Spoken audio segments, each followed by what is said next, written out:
오늘 우리에게 주신 하나님의 말씀은 이사야 33장 17절에서 24절입니다. 구약성경 1006쪽입니다. 이사야 33장 17절에서 24절 말씀입니다.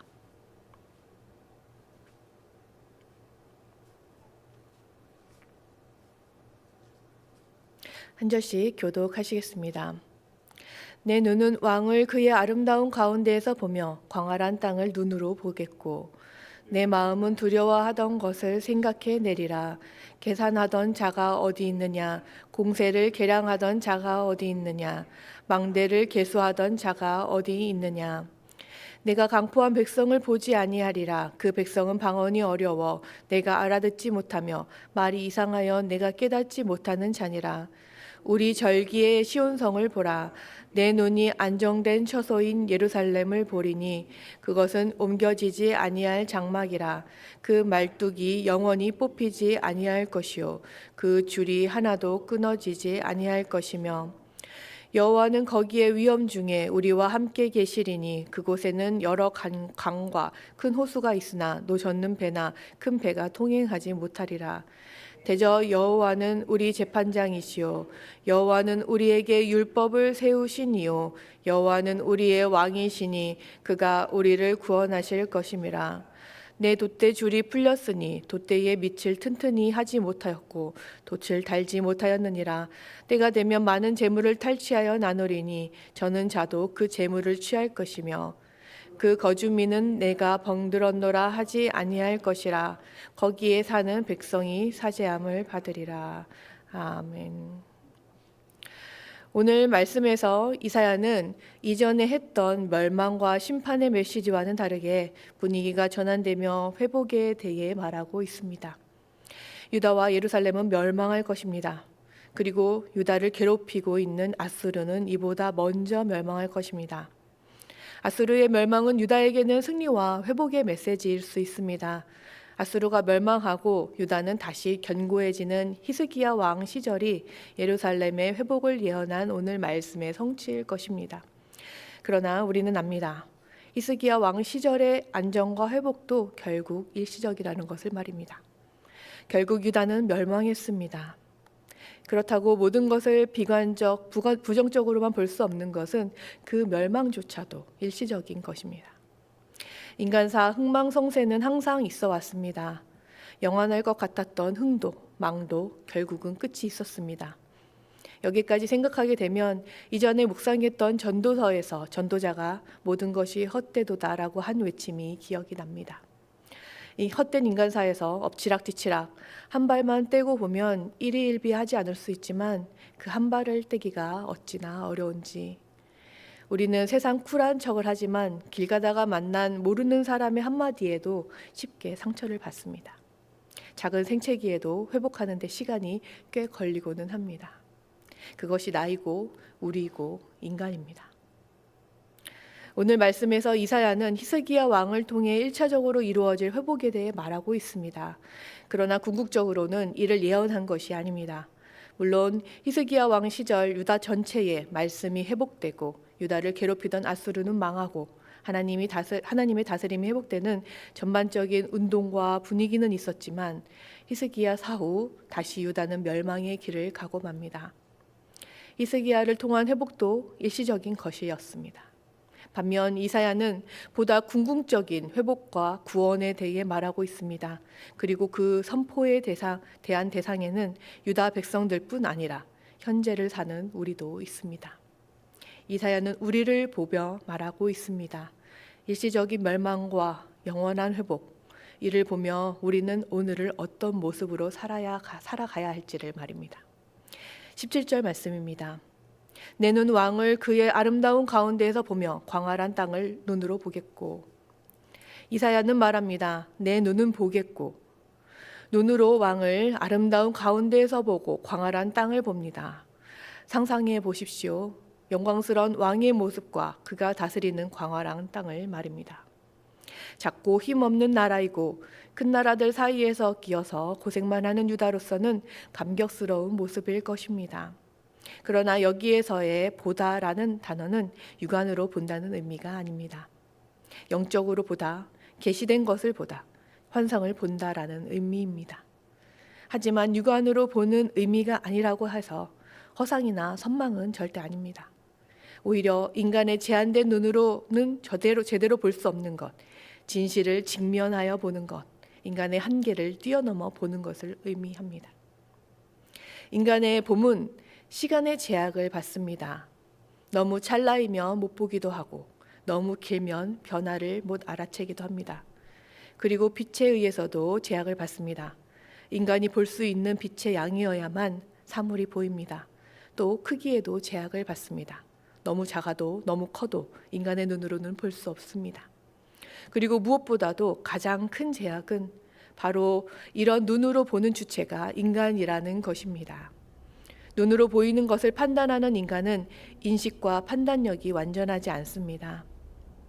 그러나 이런 수많은 제약에도 불구하고 우리 인간은 자신의 눈을 너무나도 믿습니다. 자신에게 안 보이면 자체를 부정하기도 하고 보이면 그것이 진실이라고 믿어버립니다. 인간의 눈은 한계가 있기에 눈을 속이는 것은 쉽습니다. 많은 사기 사건과 사이비 종교가 그렇게 나오기도 합니다. 반면 오늘 말씀에서 보는 것은 영적으로 봅니다. 육안으로 인해 오히려 가려진 것, 제대로 보지 못하는 것, 직면하기 어려운 것, 즉 왕의 영광과 그의 다스림을 볼 것이라고 이사야는 말하고 있습니다. 우리도 이를 제대로 볼 수 있는 영안이 열리기를, 우리 인간의 연약함에 의지하여 보는 옹색함에서 벗어나기를, 진실을 직면할 수 있는 용기가 생기기를 소망합니다. 18절에서 19절 말씀입니다. 내 마음은 두려워하던 것을 생각해내리라. 계산하던 자가 어디 있느냐? 공세를 계량하던 자가 어디 있느냐? 망대를 계수하던 자가 어디 있느냐? 내가 강포한 백성을 보지 아니하리라. 그 백성은 방언이 어려워 내가 알아듣지 못하며 말이 이상하여 내가 깨닫지 못하는 자니라. 18절 19절에서 이사야는 마음에서 두려웠던 것을 생각하라고 하지만 그것들을 이미 볼 수가 없습니다. 분명 우리에게 두려웠던 것들이었습니다. 우리를 위협했고 압박했고 상처 주었으며 괴롭게 했습니다. 그런데 그런 자들이 없어졌습니다. 이사야는 그들이 어디 있느냐며 반문합니다. 아무리 찾아도 우리를 두렵게 했던 자들이 보이지 않습니다. 19절을 보면 그들의 말을 알아듣지 못했고 성격이 강포한데 말까지 못 알아들으니 더욱 공포스러웠습니다. 이는 모두 아수르를 의미하는 말입니다. 아수르는 폭력적으로 다른 나라들을 대했고 그들의 언어는 유다와는 달랐기에 잘 알아듣기도 힘들었습니다. 알아들을 수 없는 말로 강포하게 말하니 더욱 두렵게 느껴졌을 것입니다. 그런 아수르가 결국 멸망합니다. 내 마음에는 아직 그들로 인한 두려움이 있는데 그들의 실체는 사라진 것입니다. 우리도 그런 두려움이 있습니다. 정확하게는 두려운 자들이 있습니다. 그들이 강포한 성격이면 더욱 어렵고 게다가 소통이 잘 안 되거나 말이 통하지 않으면 더욱 두려움이 커집니다. 말이라도 통하면 시간이 걸리더라도 서로 이해하거나 오해를 풀 수 있는데 말이 안 통한다고 느끼면 같은 한국말을 쓰더라도 갑갑함과 두려움이 몰려옵니다. 유다 백성들은 다른 언어를 쓰는 아수르에게 그런 감정을 느꼈겠지만 오늘 우리도 비슷한 감정을 느낍니다. 나에게 영향력을 미칠 수 있는 사람인데 나와 소통이 되지 않습니다. 말이 통하지 않고 나를 압박합니다. 심지어 그 사람은 나의 가족일 수도 있고 형제일 수도 있고 부모일 수도 있습니다. 혹은 회사 상사일 수 있고 안 보면 그만으로 무시할 수 없는 사람일 수 있습니다. 그래서 내게 그들로 인한 두려움과 압박감이 꾹꾹 눌려 있을 수 있지만 이사야는 말합니다. 그들이 어디 있느냐? 그들은 사라졌습니다. 그들도 한시적입니다. 그들 자체가 혹은 그들의 압박이 혹은 그들의 영향력이 그들과의 관계가 한시적인 것입니다. 내 마음의 두려움은 아직 있을 수 있지만 그 두려움의 실체는 곧 사라질 것들입니다. 이를 깨닫게 되면 우리 육안으로 보는 것에 대해 휩쓸리지 않고 시간을 초월한 영안으로 볼 수 있습니다. 두려움의 실체는 곧 사라질 것들입니다. 따라서 두려움의 실체를 직면할 수 있는 용기, 영안으로 볼 수 있는 믿음이 있다면 결국 사라질 것들에 대한 두려움도 힘을 잃고 맙니다. 20절에서 21절 말씀입니다. 우리 절기의 시온성을 보라. 내 눈이 안정된 처소인 예루살렘을 보리니 그것은 옮겨지지 아니할 장막이라. 그 말뚝이 영영이 뽑히지 아니할 것이요 그 줄이 하나도 끊어지지 아니할 것이며 여호와는 거기에 위엄 중에 우리와 함께 계시리니 그곳에는 여러 강과 큰 호수가 있으나 노젓는 배나 큰 배가 통행하지 못하리라. 아수르와 같은 두려움의 대상은 한시적이지만 반면 20절을 보면 예루살렘은 영원합니다. 물론 이 예루살렘은 그 이름의 도시를 말하는 것이 아닙니다. 하나님께서 다스리시는 성읍, 하나님의 처소, 우리가 예배드리는 곳입니다. 도시로서의 시온 예루살렘은 유다의 멸망과 함께 멸망했습니다. 그리고 그 후에도 예루살렘은 각 나라와 세력에 의해 먹고 먹히며 주관자가 자주 바뀌었습니다. 그러나 오늘 말씀에서 나오는 예루살렘은 그 도시가 아니고 하나님이 다스리시는 영적인 처소입니다. 여기에서도 이사야는 보라고 하고 있습니다. 안정된 예루살렘이 보입니다. 말뚝이 영영이 뽑히지 않는, 줄이 하나도 끊어지지 않는 곳입니다. 이는 현실에서는 불가능합니다. 아무리 단단한 쇠말뚝이라도 결국에는 뽑히게 되어 있고 아무리 단단한 줄이라도 결국에는 끊어지게 되어 있습니다. 그것이 물질의 속성입니다. 그러나 이 예루살렘은 없어지지 않습니다. 이곳은 한시적인 예루살렘 성을 의미하는 것이 아니기 때문입니다. 이는 21절만 보아도 알 수 있습니다. 21절에서 그곳에는 여러 강과 큰 호수가 있다고 했습니다. 예루살렘 성에는 없는 것입니다. 예루살렘 성은 산지에 있어서 강과 큰 호수가 있을 수 없습니다. 그러나 오늘 말씀에 있는 예루살렘은 여러 강과 큰 호수가 있다고 합니다. 그곳은 하나님께서 위엄 중에 우리와 함께 하십니다. 이 부분을 읽으면서 저는 에스겔 47장의 장면이 떠올랐습니다. 에스겔에게 보인 환상에서 한 성전 문에 이르니 그 성전으로부터 물이 나와 흐르고 사방으로 흐르고 물이 점점 불어나서 강이 되었습니다.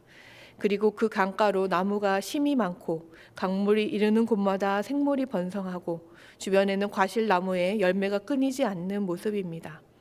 이 에스겔서 말씀은 하나님으로부터 나오는 은혜와 생명력이 주변을 살리고 풍성하게 하는 아름다운 모습을 상징합니다. 이처럼 성전에 있는 강과 호수는 하나님께로부터 흘러나오는 넘치는 사랑과 은혜입니다. 이와 대조로 도시 예루살렘에는 강과 큰 호수가 없었지만 강이 있어 유명한 도시가 있었습니다. 바로 멸망이 예언된 아수르의 수도 니느웨입니다.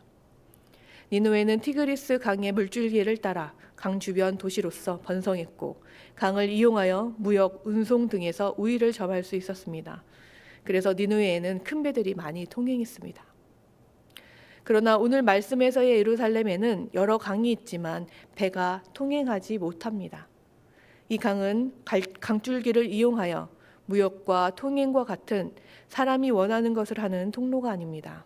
반대로 혹은 방대로 강줄기를 거슬러서 노를 저어갈 수 있는 강이 아닙니다. 이 강은 오직 하나님의 은혜의 흐름으로 이 강은 그것을 내 뜻대로 이용하거나 내 마음대로 거스를 수 없습니다. 이것이 니느웨의 강과 하나님의 처소인 시온성의 강의 다른 점입니다. 하나님의 처소, 성은 영원합니다. 시간에 의해 영향을 받지 않고 이를 초월합니다. 그리고 이는 하나님께서 영광과 위엄으로 우리와 함께 하시는 곳이지 내 뜻대로 하나님을 좌우할 수 있는 곳이 아닙니다. 그저 하나님께로부터 나오는 은혜, 사랑이 너무 풍성해서 이를 누리면 됩니다. 격차가 생기거나 남고 부족함이 있기에 생기는 무역, 상업이 필요 없습니다. 흘러넘치는 강물 같은 은혜를 누리면 되지 그 안에서 더 벌고자 도모하지 않아도 되는 것입니다. 이런 말씀은 다음으로 이어집니다. 22절에서 23절 말씀입니다. 대저 여호와는 우리 재판장이시요 여호와는 우리에게 율법을 세우시니요 여호와는 우리의 왕이시니 그가 우리를 구원하실 것임이라. 내 돛대 줄이 풀렸으니 돛대의 밑을 튼튼히 하지 못하였고 돛을 달지 못하였느니라. 때가 되면 많은 재물을 탈취하여 나누리니 저는 자도 그 재물을 취할 것이며. 그 성에서는 하나님이 온전히 다스리십니다. 하나님이 재판장이 되시고 법을 만드시고 왕으로 다스리기도 하십니다. 즉 오늘날로 치면 3권을 다 하나님께서 가지고 계시는 것입니다. 인간은 욕망과 권력을 주관하기에는 연약하기에 3권 분립을 통해 서로 견제하게 하였지만 하나님은 그럴 필요가 없으십니다. 모든 힘과 권위를 가지고 계시고 그 힘들의 원천이기도 하십니다. 그런 분위기에 우리가 구원을 소망할 수 있는 것입니다. 23절에서는 21절과 마찬가지로 강과 배의 이미지가 나옵니다. 하나님의 도성의 강에서는 배가 움직일 수 없습니다. 그 배는 줄이 풀렸고 관리되지 않았으며 돛도 달지 못하여 움직일 수 없습니다. 원래 니느웨의 배들은 유명했지만 하나님 앞에서는 유명무실하며 실제로 아수르가 망하면 그 배들도 더 이상 움직이지 못할 것입니다. 반면 때가 되면 하나님의 백성들은 많은 재물을 탈취하여 나누어서 저는 자도 재물을 취할 수 있도록 할 것입니다. 여기에서 보면 하나님의 성에도 탈취가 있다는 것은 전쟁이 있다는 것을 알 수 있습니다. 전쟁이 있고 승리가 있습니다. 이는 완전한 마지막 승리 전의 모습일 것입니다. 아직은 영적 전쟁이 끝나지 않았습니다. 싸우는 중이며 승패가 있습니다. 그러나 세상의 전쟁과는 다른 점은 좀 더 가지려고 하는 전쟁이 아니라는 것입니다. 이는 궁극적인 주권을 위한 영적인 싸움이며 이에 대한 결론도 이미 정해져 있습니다. 승리는 정해진 것이며 그로 인한 탈취물을 우리는 누구의 공과로 차등두지 않고 모두에게 나눠질 것입니다. 그 표본으로 나온 자가 저는 자입니다. 저는 자는 신체적 특징으로 인해 빠르게 움직일 수 없습니다. 싸움을 위한 움직임에도 제약이 많습니다. 그래서 전쟁에서는 가장 취약하며 혹시 살아남더라도 전쟁에서 공은 이루기가 어렵습니다. 그러나 하나님의 전쟁에서는 누가 더 잘하는 것이 중요하지 않습니다. 전쟁의 승리는 온전히 하나님의 것입니다. 그래서 우리는 그 누구도 내가 더 잘했네 라고 자신의 공을 드러낼 수가 없습니다. 우리는 그저 하나님의 승리에 쓰임 받으며 또한 그 기쁨을 같이 누릴 뿐인 것입니다. 24절 말씀입니다. 그 거주민은 내가 병들었노라 하지 아니할 것이라 거기에 사는 백성이 사죄함을 받으리라. 하나님의 성 안에 거주민은 병들지 않습니다. 생명의 근원이며 생명을 다스리시는 분이 왕이기 때문입니다. 그러나 거기에서 멈추지 않습니다. 적을 이기고 승리하고 탈취물을 넉넉하게 나누는 것은 드문 일이기는 하지만 이 세상에서도 얼마든지 일어날 수 있습니다.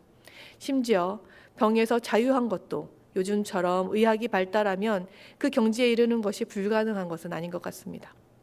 그러나 그 다음 문장인 사죄함을 받으리라는 것은 세상에서 할 수 없는 것입니다.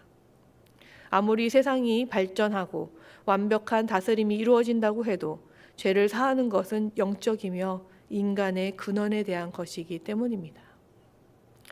죄를 다스리시며 이를 용서하는 권한까지 있으신 분은 하나님 뿐이십니다. 그리고 한시적인 풍족과 강압에 의한 다스림이 아닌 영원한 안정과 풍요로 드러나는 그분에 의한 다스림, 그것이 오늘 이사야가 예언하며 선포하는 영원한 하나님의 성입니다.